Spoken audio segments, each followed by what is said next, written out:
Second birthday होने से पहले, आने से पहले हम कुछ प्लान करें, कुछ करें। अन्विका की तबीयत बहुत ख़राब हो गई।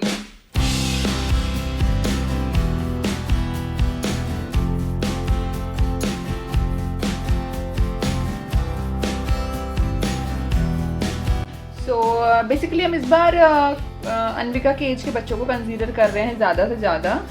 तो वो हो, क्योंकि अब इससे कोई फ्रेंड तो है नहीं, 2-4 ही फ्रेंड्स हैं बस ऐसे जैसे होते। तो मैं चाहती हूँ कि वो अपने एज के बच्चों के साथ में घुले मिले, अपनी बॉन्डिंग क्रिएट करे, उसका भी अलग डेवलपमेंट हो। बड़े तो रहते हैं, बच्चे बच्चों से सीखते हैं, है ना, जो सराउंडिंग उनको मिलती है उससे वो सीखते हैं। तो मैं ये चाहती हूँ। सबसे पहले तो मैं आपको बताऊँगी कि मैं अगेन वही बोलूँगी, पहले बजट डिसाइड करो और गेस्ट लिस्ट डिसाइड करो, वेन्यू डिसाइड करो। बजट से ही आपका सब कुछ है ना। एक बार आपका बजट सॉर्ट हो गया ना कि कितना अमाउंट आपको पे करना, खर्च करना है ईच एंड एवरी बर्थडे। ज़रूरी नहीं कि आप बहुत ग्रैंड सेलिब्रेट करो, छोटा सा सेलिब्रेशन भी आपके लिए इनफ हो सकता है, जिसमें आपका बच्चा सबसे ज़्यादा एंजॉय करे। क्योंकि जो सेकेंड एंड थर्ड ईयर की जो एज ग्रुप होती है ना टॉडलर्स की, ये फन की डिमांड करते हैं, बहुत मस्ती चाहिए। और आप ऐसा एडवेंचर प्लेस पे भी नहीं जा सकते इनके साथ में, कहीं डाइन आउट के लिए भी नहीं जा सकते इनके साथ में। उनको मज़ा नहीं आएगा, उनको मज़ा उस चीज़ में आएगा जहाँ पर उन्हें खूब खेलने का, मस्त फैल के मज़े करने का टाइम मिले, चीज़ें मिले एक्सप्लोर करने की, और खूब खेलो मस्ती करें। तो या तो वो अपने एज के बच्चों के साथ में इंजॉय करेंगे, या तो लाइक कोई फन एरिया है, कोई पार्क है, कोई एडवेंचर प्लेस है लाइक अम्यूज़मेंट पार्क और ये सब जो होते हैं बच्चों के लिए, वहाँ पर पूल पार्टी कर सकते हो आप। अभी समर्स का टाइम है तो ये सब चीज़ें बच्चे बहुत इन्जॉय करते हैं। पार्टीज़ हो गया, बाहर हैंग आउट हो गया, ये सब नहीं समझ में आता है बच्चों को। हम भी कुछ ऐसा ही प्लान कर रहे हैं। लेट्स सी, यहाँ पर एक अम्यूज़मेंट पार्क है, ड्रीमेशन स्टार्ट हुआ है, वहाँ भी हम सोच रहे थे, but I don't think so कि दिन में इतना सबके लिए सही होगा।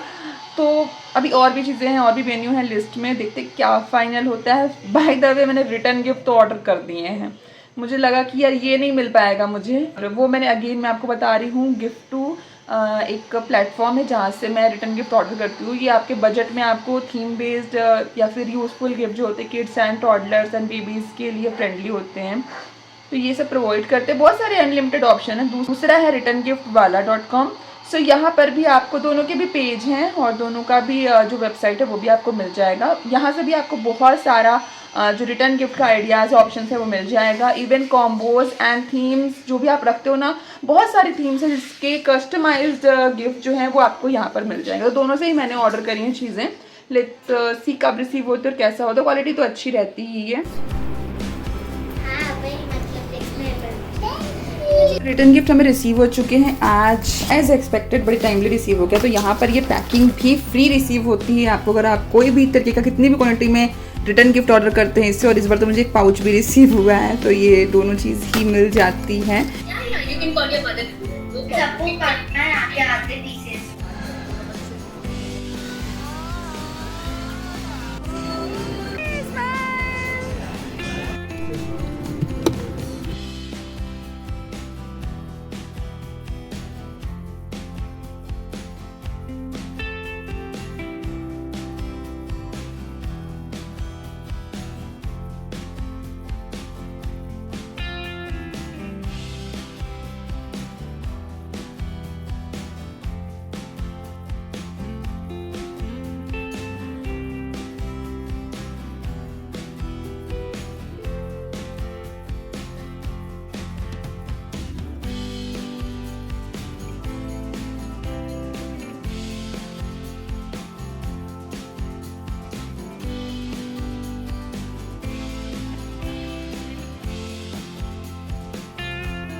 आज बाहर बहुत गर्मी है, मतलब रोज़ के कंपैरिजन में तो ठीक है, सेटल है, बट ठीक है, गर्मी तो है ही, क्या कर सकते हैं। तो हम अभी रेडी हो गए हैं। मैंने ये वाली कुर्ती डाली है जो मैंने लाइफस्टाइल से ली थी, तो इसका लिंक अवेलेबल नहीं है। बहुत सारे लोगों ने वीडियो देख करके पूछा कि कुर्ती का लिंक क्या है, बट मुझे अगर ऑनलाइन मिलता है सो डेफिनेटली मैं आने वाले वीडियोज़ में शेयर ज़रूर करूँगी। सो अभी हम जा रहे हैं शॉपिंग करने। अन्विका का सेकंड बर्थडे आने वाला है, तो सोच रहे हैं कि कुछ शॉपिंग करते हैं बर्थडे स्पेशल, देखते हैं कि क्या मिलता है, क्योंकि मैंने अभी तक अपने लिए कोई आउटफिट फाइनल नहीं किया। वैसे तो इतने आउटफिट आते रहते हैं यहाँ वहाँ से, बट ऐसा कुछ होता नहीं है ना। देखो कि बर्थडे के लिए स्पेशली डेडिकेटेड हमने कुछ लिया है, और मैं क्या वीडियोस वगैरह के लिए मैं स्पेसिफिक इस टाइप के कॉटन कुर्ताज ही लेना प्रेफर करती हूँ, so that won't look good as it's a birthday, it's a party.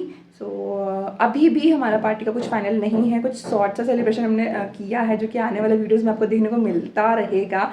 थोड़ा सा सरप्राइज मेंटेन करते हैं और देखते हैं कि जो हमने प्लान किया है वो अच्छे से एग्जीक्यूट हो जाता है या नहीं।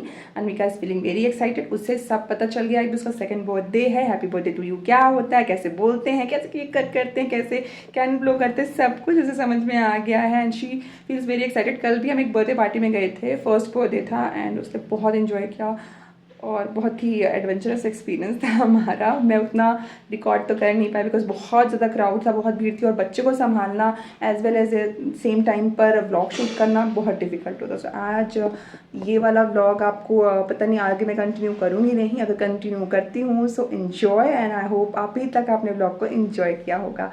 जल्दी मिलती हूँ आपसे मैं बर्थडे व्लॉग के साथ। जाती हूँ अंदर, देखते हैं बच्चे क्या कर रहे हैं। एक छोटा सा वीडियो था जो मैं रिकॉर्ड कर रही थी अभी, उसका हमारे चैनल से कोई कनेक्शन नहीं है, तो that is a different thing, it is a different thing. तो मैं जा रही हूँ अंदर, I will see you letter,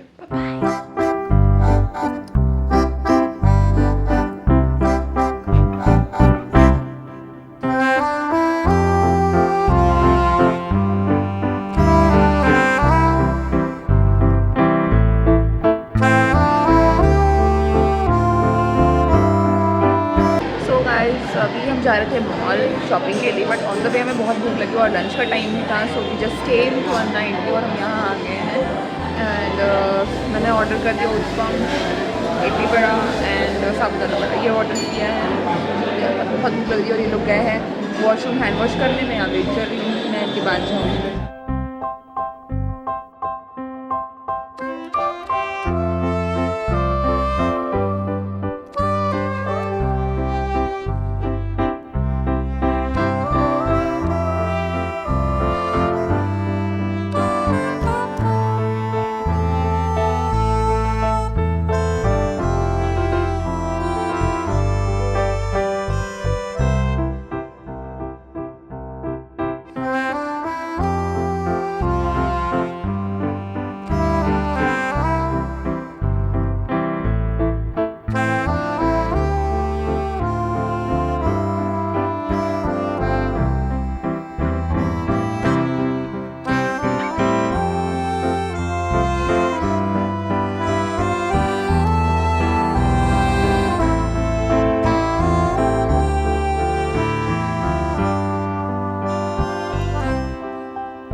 किसका बर्थडे है? किसका? किसका बर्थडे है? Receive the big parcel from Amazon, और मैंने बहुत सारे टॉयज़ गिफ्ट्स ऑर्डर किए थे खुशी के लिए, which there. So as you can see मैं यहाँ पर पैक कर रही थी रिटर्न गिफ्ट्स, और थीम तो आपको पता चल चुकी है, थीम है कोकोमेलन। हमने चेंज कर दिया था because baby shark is also a part of Cocomelon. So एक ये वाला गिफ्ट है और 2-3 गिफ्ट उधर है, ये सब हम अभी पैक करेंगे। एंड और बहुत सारे गिफ्ट्स जो आने बाकी, रिटर्न गिफ्ट मैं आपको बता दूँ क्या। अब हम जा रहे हैं इसे पैक करने, और ये बहुत ही अच्छा सा वो है टॉय। बुखार हो गया तुमको, दवाई पी लो। क्या हो गया बेबी को बच?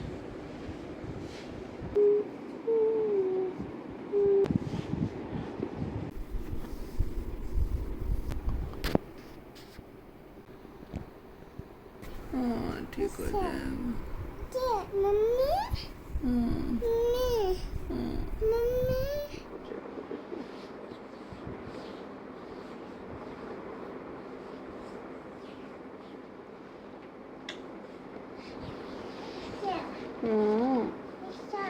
बच्चे को भी कुछ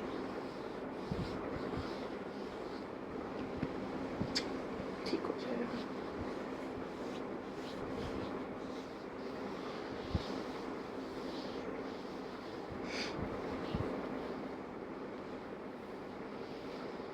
खुशी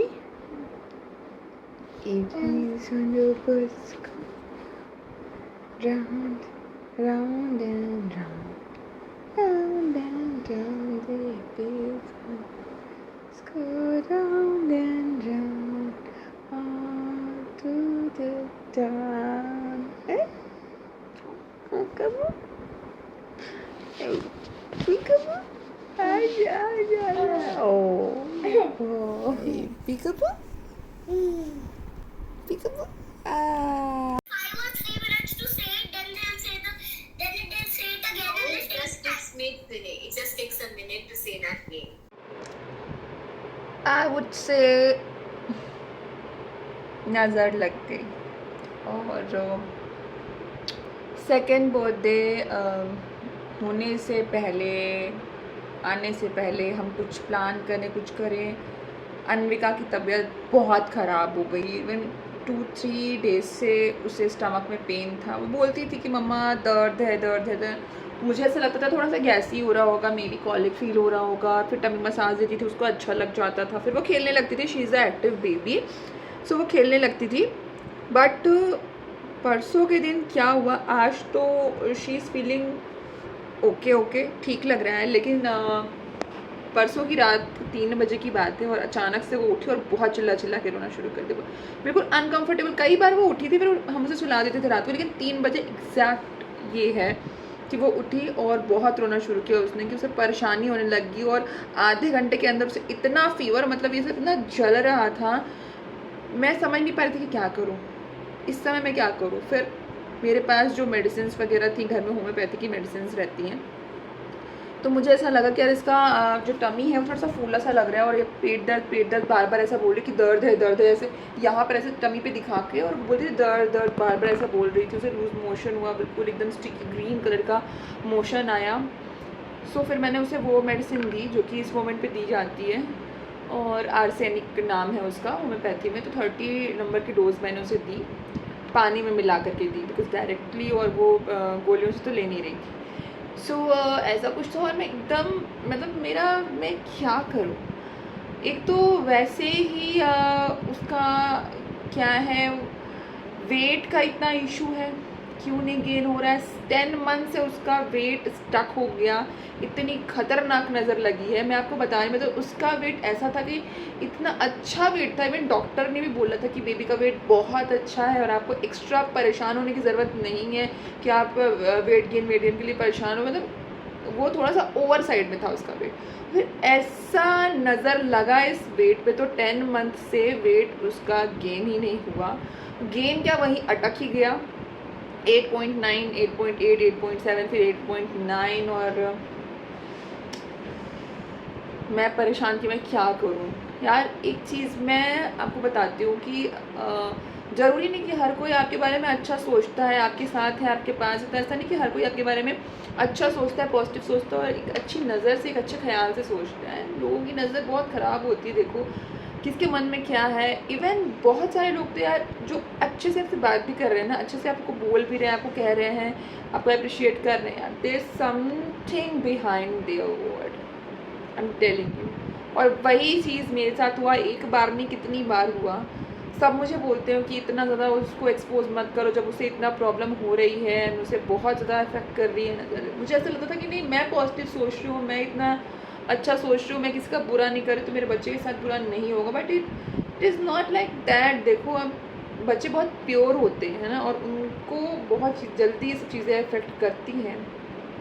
एंड लिटरली अगर आपको किसी ने वाकई बहुत अच्छे से नज़र लगी हुई है, तो आप रात में बेचैन होते हो, परेशान होते हो, तबीयत जल्दी ख़राब होती, नींद नहीं आती, और बहुत अजीब तरीके से आपका पेट दर्द, सर दर्द, ये जो होता है ये बना रहता है। तो ये सब कुछ चलता है। अभी देखो नज़र बज़र भी हमने उतारी अपने मन की शांति के लिए। देखो हम इंडिया में रहते हैं और यहाँ पर यार ये चीज़ इंडियन मॉम्स बहुत बिलीव करती हैं नज़र वगैरह में। तो मैं भी अब इतना हो गया कि मैं तो क्या बोलूँ क्या बोलूँ। सो अभी शी इज़ लाइक ओके, अभी देखते हैं कि वेन्यू फाइनल हो गया था, गेस्ट लिस्ट हमने अभी परसों के दिन ही फाइनल करी, सब कुछ इनवाइट सेंड कर दिया मैंने कल। सो जो लोकल हैं उनके साथ में करते करते एक छोटा सा सेलिब्रेशन, एक मीडियम रेंज का सेलिब्रेशन होता है ना गैदरिंग वाला, वैसा पहुंच गया। इतना हमारा प्लान नहीं था करने का इस बार, बट पहुंच ही गया, वो पहुंच ही जाता है। अब सब लोग अपनी विशेस मुझे भेज रहे हो, मुझे बहुत अच्छा लग रहा है। सेकंड बर्थडे के लिए ऑलरेडी विशेस मुझे मिल रही हैं। प्लीज़ इस तरीके से अपनी विशेस भेजते रहना। आपका ख्याल हमारे लिए बहुत इंपॉर्टेंट है, हमारे बारे में सोच रहे हो, यही बहुत इंपॉर्टेंट है। और जस्ट कीप डूइंग दैट। मुझे उससे बहुत बहुत अच्छा फील होता है, मुझे बहुत अच्छा लगता है सच में। Thank you so much. अच्छी खासी बारिश आने वाली लग रहा है, पूरा देख लो, इधर क्लियर है वेदर, और इस तरफ जाते ही जाते पूरा ब्लैक डार्क स्मोकी सा दिख रहा है।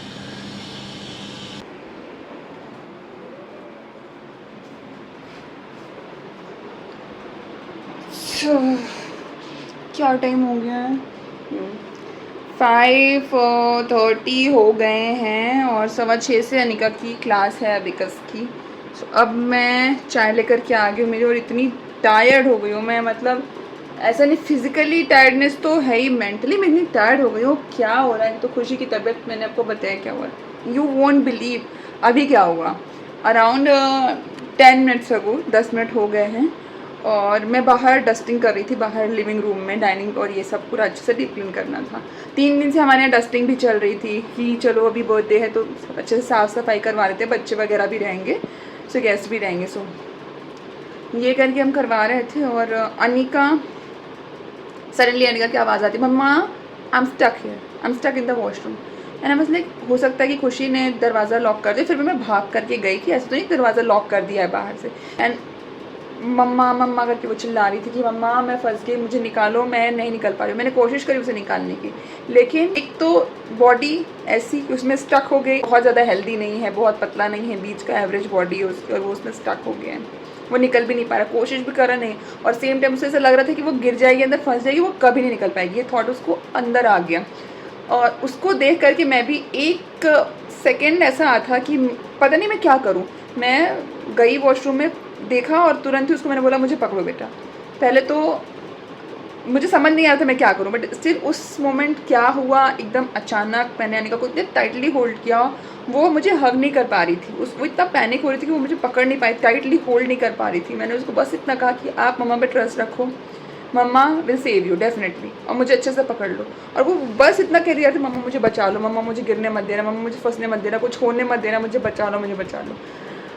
कुछ नहीं होता उसको, लेकिन फिर भी ये थॉट तो बच्चे के मन में कि उसे कुछ हो ना चाहे, वो ऐसा कभी कुछ हुआ नहीं, ऐसा होता भी नहीं है जनरली मैंने कभी, बट ऐसा ऑल ऑफ अ सडन कोई ऐसी सिचुएशन आ जाए तो हमें उसके लिए कैसे रेडी होना है। अब देखो किड्स क्या होते हैं, 5 से 6 साल तक के बच्चे, जो पॉट होता है हमारा, सीट होती है, पॉट सीट जो ऊपर रखते हैं हम कमोड के ऊपर, वो यूज़ करते हैं। उसके बाद जैसे बच्चा ग्रोन अप हो जाता है तो धीरे धीरे वो चाहे तो छोड़ सकता है, वो यूज़ ना भी करे तो भी वो कर सकता है। इधर भी जनिका का क्या था कि हमने दोनों ही वॉशरूम में एक एक हमारी जो पॉटी सीट है पोर्टेबल वाली, वो वहाँ पर रख रखी है एडिशनल की, उस पर रख करके आप अच्छे से अपना पी एंड पूप आप कर सकते हो। अब उसको क्या है कि अब मैं बड़ी हो गई हूँ, तो उसने 2-3 बार से यूज़ करना, कभी यूज़ करती थी कभी नहीं करती थी, और फिर मैं बैठ लेती हूँ अच्छे से, तो यूज़ करना उसने बंद कर दिया। और फिर उसके बाद कि मैं उसे मॉनिटर करती थी कि कर पा रही है कि नहीं कर पा रही, मैं फिर भी उसको पुश करती थी कि नहीं, जब तक आप 100% श्योर नहीं हो जाओ, मैं 100% श्योर नहीं हो जाऊँ कि आप इंडिपेंडेंट हो गए हो इस कमोड सीट पर, बिना अटैचमेंट के, बिना आपकी खुद की पॉटी सीट के, तब तक आप नहीं बैठोगे। फिर भी उसने कि मुझे कन्विंस किया कि नहीं मम्मी मैं बैठ लेती हूँ, ऐसे पकड़ करके अच्छे से अपनी पूरी बॉडी को होल्ड करके वो उसे बैठती थी। फिर मैं भी चलो ठीक है, अब शायद वो बैठ लेगी, कर लेगी। 4 से 5 बार दिन में, 2-3 दिन में मॉनिटर करने के बाद में मैं कि ठीक है रिलैक्स हो गई कि वो बैठ लेगी। बट आज जो हुआ, अब मैंने उसको बोला कि आप कुछ भी हो, दोनों ही वॉशरूम में पोर्टेबल सीट है, उसको लेके बैठना है जब तक मैं खुद आपको ना कहूँ कि आप इंडिपेंडेंट होकर के सीट यूज़ करो। ऐसा नहीं कि उसके मन में मैं डर बना रही हूँ, ऐसा नहीं कि उसको डर हो जाएगा वो बैठ नहीं पाएगी, just for the safe side कि mamma is there, I will tell you कि आपको कब इस सीट को इंडिपेंडेंट होकर के यूज़ करना है। अभी कुछ मंथ आपको ऐसे यूज़ करना चाहिए, बिकॉज स्कूल में एक डिफरेंट टाइप का इंडियन स्टाइल का जो टॉयलेट होता है वो होता है, और यहाँ अलग होता है, उसके जो डायमेंशन होते हैं वो भी अलग होते हैं, और हर ब्रांड का एक अलग प्रोपोर्शन और डायमेंशन वो अलग तरीके से होता है। ये कुछ ऐसा हुआ, और वो फिर जब वो स्टक हो गई उसमें पॉट में, जब वो स्टक हो गई तो मुझे समझ में नहीं आ रहा था भी क्या करूँ। मैं पुश करने की कोशिश कर रही थी कि उसे पुल आउट करूँ किस तरीके से, बाहर निकला है, लेकिन बॉडी स्वेट भी हो रही थी, वॉशरूम में हवा तो थी नहीं, तो बॉडी स्वेट होने की वजह से और फिर कि ग्रेविटी की वजह से कि नीचे एकदम से बॉडी चली जा रही थी, तो वो ये पूरा हिप एरिया होता है ना हमारा वेस्ट से, पूरा ये हिप उसमें स्टक हो गया है। सडनली मुझे ध्यान है, बिल्कुल ऐसा क्विकली माइंड में थॉट आया। वैसे हम ये सब चीज़ों के लिए प्रिपेयर होते नहीं, क्योंकि ऐसी चीज़ें, ऐसे इवेंट कभी होते नहीं हैं। फिर सामने जेट लगा हुआ था, जो कि कमोड का जेट होता है, वो मैंने हैंड वाला निकाला और अच्छे से पहले पूरा सीट, पूरा जो हिप था उसका पूरा वो गीला कर दिया, वेट किया। अब सोप चाहिए था, कुछ भी ग्रीजी चाहिए था, ऐसा कि बॉडी स्लिप हो और उससे वो बाहर आ। जैसे हम बैंगल्स पहनते हैं ना, कि बैंगल्स कैसे होती है, अगर हमारी ड्राई हाथ है और हम बैंगल्स ज़बरदस्ती पहनते तो वो जाती नहीं, और अगर चली जाती तो फिर हाथ से बाहर नहीं निकलती, तो कुछ स्लिपरी हम अपने हाथ पे अप्लाई करते हैं, नहीं तो कुछ भी ऐसा जिससे कि वो आसानी से फिसल करके बाहर आ जाए। सो बस वही मुझे ऐसा लगता है कि ये मेरे माइंड में था कि किसी तरीके से मैं कुछ ऐसा उसके आसपास एनवायरनमेंट क्रिएट कर दूँ जिससे कि वो बाहर आसानी से आ सके। फिर मुझे सोप दिखाई दिया, वहाँ पे सोप रखा हुआ था कि हम खुशी को वॉश कराते हैं, एवरी टाइम पूप के बाद में वॉश करते हैं सोप से, तो बिल्कुल जस्ट पॉट के पास में सोप रखा हुआ था। उस सोप को मैंने पानी से गीला किया और हाथ पे अच्छे से रब किया, पानी को मग में निकाला इसी एक हाथ से, और उसी में अनिका पैनिक हो रही थी, उसी में बार बार वो मुझे बोल रही थी मैं फंस जाऊंगी, निकाल लो, बार बार वो मुझे छोड़ दे रही थी, वो हग नहीं कर पा रही थी, और मैं उसे कॉन्स्टेंटली यही कह रही थी कि आपको सिर्फ अपनी मम्मा को ट्रस्ट करना है और टाइटली हग करना, छोड़ना नहीं है, और कोशिश करो कि ऐसे बाहर निकलने की कोशिश करो, पैरों को ऐसे सुकोड़ करके बॉडी से चिपका कर बाहर निकलो, ऐसे बाहर आने की कोशिश करो, तो आप मुझे हेल्प कर पाओगे। और मैंने किसी भी तरीके से सोप लगाया दोनों ही साइड में, अच्छे से पानी से गीला करके अच्छा ढेर सारा सोप लगाया, और उससे क्या हुआ कि फिर स्लोली जब मैंने बॉडी को बाहर निकालने की कोशिश करी, बॉडी आसानी से बाहर आ गई। चिकना होने की वजह से, सोपी टेक्सचर होने की वजह से पूरा कमोड पर वो सोपी टेक्सचर हो गया था, बॉडी पे हो गया था, और उसके वजह से जो बॉडी थी वो स्लिपरी हो गई, और स्लिपरी होने की वजह से मैं उसे निकाल पाई, और पूरा वहाँ पर रेड निशान हो गया था, पूरे हिप पर, पूरे थाइस पे रेड निशान हो गए थे। एक साइड में तो बम्प भी आ गया, अच्छा खासा बड़ा रेड स्क्रैच, रेड मार्क जैसा आ गया कि फिर क्या करो। अभी बच्चे की स्किन इतनी सेंसिटिव होती है, और फिर इस तरीके का प्रेशर जब क्रिएट होता है तो वहाँ पर रैशेस भी आ सकते हैं, कुछ भी आ सकते हैं। सो मैंने फिर उसके बाद ऑइंटमेंट उसको अप्लाई किया, वॉश किया, अच्छे से क्लीन किया, उसे हग किया, प्यार किया, कि इस तरीके से वो अपने कंफर्ट जोन में आ जाए, वहाँ से निकल के इंस्टेंटली उसके माइंड से ये चीज़ें निकल जाएँ कि वो वहाँ पर स्टक हो गई फॉर फ्यूचर। सो फिर उसके बाद ऑइंटमेंट अप्लाई किया और फिर उसको रेस्ट करने के लिए बोला। तो मैं बस इतना कहना चाहूँगी कि इस तरह के जो अनएक्सपेक्टेड इवेंट होते हैं ना, 2 बच्चे के साथ में, आप एक बच्चे के साथ में, पहले तो कभी ऐसा नहीं हुआ, लेकिन अब अचानक ऐसा कुछ हुआ। मुझे पता भी नहीं था, रेडी भी नहीं थी इन सब चीज़ों के लिए, लेकिन अचानक से दिमाग में क्या चीज़ें आ सकती, किस तरीके से हम एक्ट कर सकते हैं इन पे, किस तरीके से हम अपना जो होता है ना कि हिम्मत, उसे नहीं टूटने दे सकते हैं।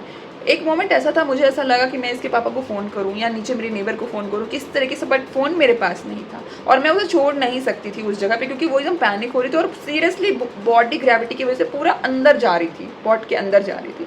तो इतना मतलब मुझे ऐसा लगता है कि मदर्स अगर समझदारी से काम लें, पैनिक होने की जगह, परेशान होने की जगह, और बच्चे को घबराहट में देख करके वो खुद ना घबराएं, परेशान ना हो, और हिम्मत से काम लें, समझदारी से काम लें, तो मुझे ऐसा लगता है अगर इस तरीके की कोई भी चीज़ें आपके घर में होती, कुछ भी ऐसा इंसिडेंस होता है, कोई वैसा इवेंट होता है, तो आप उसे आसानी से टैकल कर पाएंगे, डील कर पाएंगे।